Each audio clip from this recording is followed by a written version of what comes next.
El análisis del acontecer político del país lo tenemos en Diálogo Alternativo.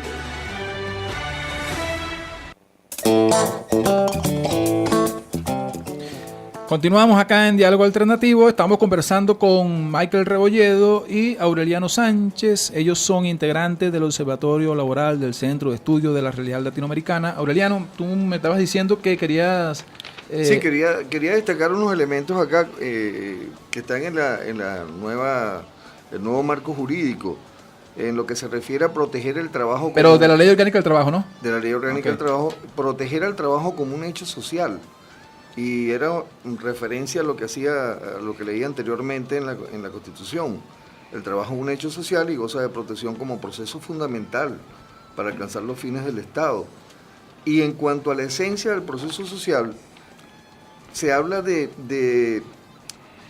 que tiene como objetivo esencial superar las formas de explotación capitalista, la producción de bienes y servicios que aseguren nuestra independencia económica, satisfagan las necesidades humanas mediante la justa distribución de la riqueza, creen las condiciones materiales, sociales y espirituales que permitan a la familia ser el espacio fundamental para el desarrollo integral de las personas. Y vemos cómo está impactando esta crisis al núcleo familiar, al trabajador, que como tú señalabas, o sea, el hecho para realizar el trabajo no representa un costo mayor. Pareciera que el trabajador está subsidiando al trabajo, porque el ingreso está por debajo de lo que necesitas para volver a reproducir el esfuerzo que estás realizando. Entonces es una contradicción bastante fuerte en la que nos han entrampado las políticas públicas y los errores que se han venido cometiendo en estos últimos tiempos. Pero Aureliano, ¿a ti te parece que son errores o no, más bien parece ser que responden a una política estructural? Porque como decimos ahí en el documento, por ejemplo, que no se puede comprender la situación del ámbito laboral sino dentro de una situación donde está estructurada la política del gobierno, que tiene que ver con Minero Orinoco, el tema del pago de la deuda. Claro, lo que pasa es que ahí hay causa y efecto.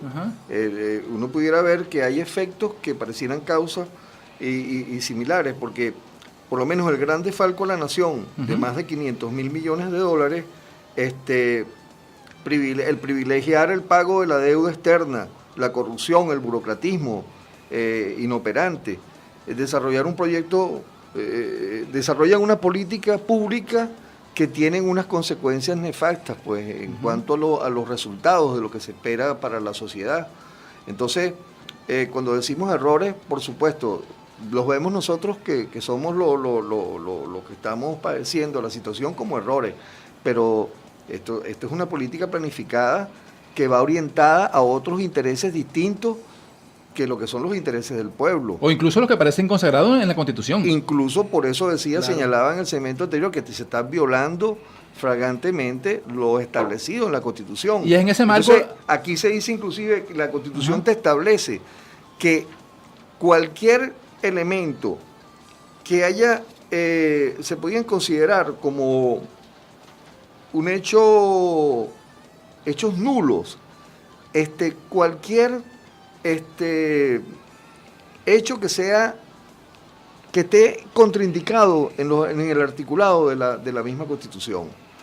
O sea, aquí hay situaciones de desmejoras laborales que están estructuralmente, jurídicamente fundamentadas y que se vienen violando desde el patrón Estado y desde las instituciones privadas, y que condicionan un hecho de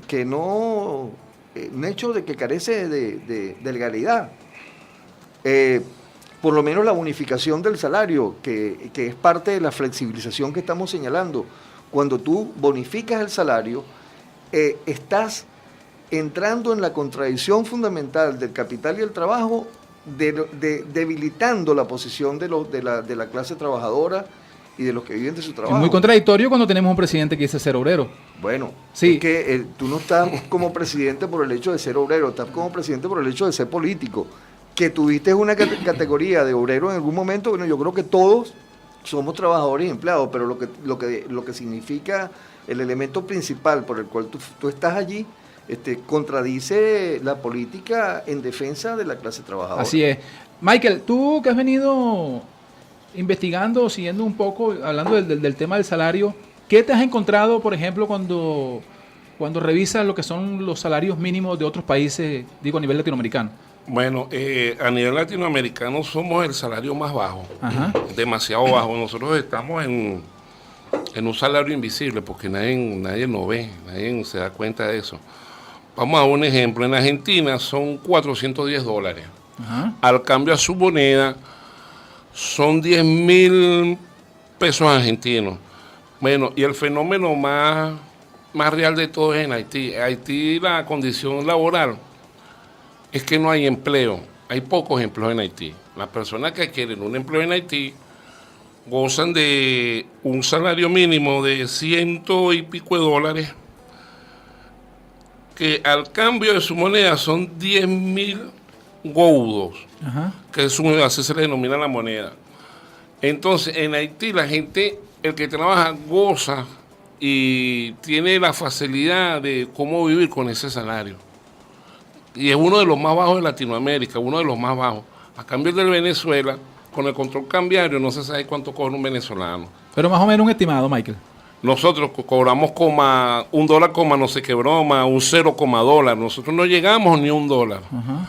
Con el dólar DICON que ha puesto el gobierno, con el control del cambio, si el dólar DICON creo que está en 80.000 bolívares, llegamos a 31,943 dólares, que no llegamos ni a $50, ni a $40, que todo significa que... Pero ese no es el que persigue los trabajadores. No, los trabajadores aquí en Venezuela por el DICON, que el salario en 31,943 dólares, que eso al cambio de DICON, el DICON está en 80.000 bolívares, un dólar en DICON son 80.000 bolívares.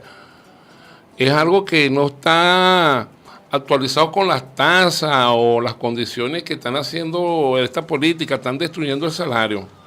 Porque aquí un kilo de carne vale 4 millones de bolívares y una persona gana 2.555.500 bolívares. ¿Cómo hace esa persona? Ok, ayudan los bonos, eso y otras cosas, pero el bono lo que hace es minimizar el trabajo, a la capacidad adquisitiva del trabajador en sus prestaciones sociales, en muchas condiciones. Cuando viene a ver, está deteriorando el trabajador como, bueno, ya está deteriorado, estamos deteriorados totalmente. Y desde el punto de vista jurídico, Michael, porque se está dando muchísimo una situación que la abordamos también ahí en el documento, el tema de la estampida, por así decirlo y por utilizar ese término, de trabajadores que ni siquiera están esperando, por ejemplo, por el resultado o el monto de su reclamo. Hay gente, por ejemplo, que está abandonando, que dice, no, me voy del país, quédense con eso. Ese es un fenómeno que tiene que suceder porque realmente la gente no está satisfecha con el salario. Y si uno cita en la primera estrofa del artículo 91 de la Constitución, ella establece que el salario tiene que alcanzar la cesta básica, las condiciones de la estructura de la alimentación, vestidura, distracción, la condición de la intelectualidad, porque una persona que no tenga un buen salario, ¿cómo estudia? ¿Cómo se manifiesta? ¿Cómo se distrae? ¿Cómo se viste? ¿Cómo se viste? ¿Cómo claro. Todo? Ahorita estuvimos pasando por allá. Ajá. Y un par de zapatos, 80 millones de bolívares. Una persona con un sueldo mínimo no alcanza ni para comprarse una sandalia ni una chancleta. Y entonces eso lo tiene que ver el gobierno y ahorita que vienen las clases. Esto va a ser la peor crisis de esos muchachos. Un lápiz vale 100.000 bolívares. ¿Cómo hace un representante o el padre de esos niños para adquirirle los insumos escolares a esos muchachos?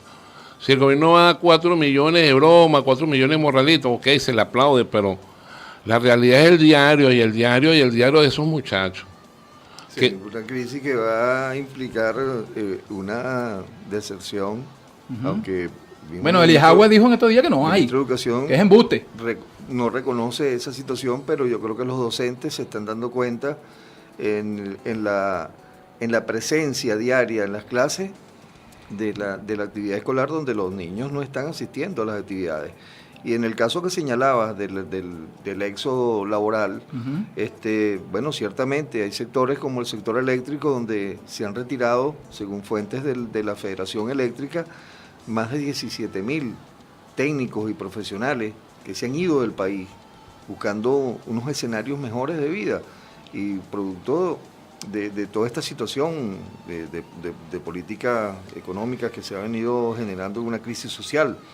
Pero estamos viendo cómo está pasando en la industria petrolera, está pasando en la industria eléctrica, está pasando en las principales industrias básicas del país, donde realmente, bueno, es incontenible el éxito laboral, producto como resultado, pues, de toda esta compleja situación. Bueno, como perfectamente ustedes lo vienen describiendo, Aureliano y Michael, la situación no es la mejor.